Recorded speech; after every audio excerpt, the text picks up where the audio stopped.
Setting কিনা জানি না, তবে সূর্যের আলোয় চাঁদ আলোকিত হয়।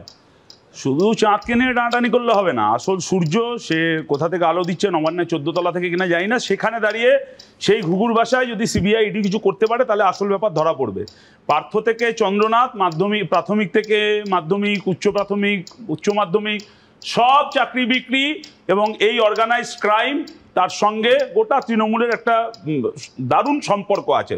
স্বাধীনতার পর আমি মনে করি এত বড় দুর্নীতি হয়নি। পেঁয়াজের খোসা ছাড়াবার মতন এই যে চন্দ্রনাথবাবু, একই অঙ্গে কত রূপ। উনি এখন কৃষক হয়ে গেছিলেন। এই অমিতাভ বচ্চন একসময় নিজেকে বলতেন আমি কৃষক পরিবারের সন্তান, তেমনি চন্দ্রনাথ দাবি করছে কিনা আমি ঠিক বলতে পারবো না।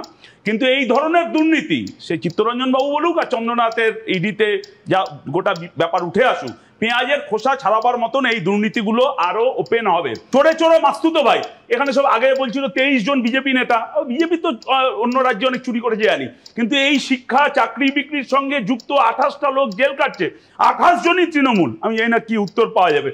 সুপার নিউমেরিক নাম্বার মন্ত্রিসভা বসে ঠিক করেছিল, তাহলে শুধু মুকুল রায় বা পার্থ চ্যাটার্জিকে বলির পাঠা করলে হবে? এই গোটা মন্ত্রিসভাটাই ঘুঘুর বাসা।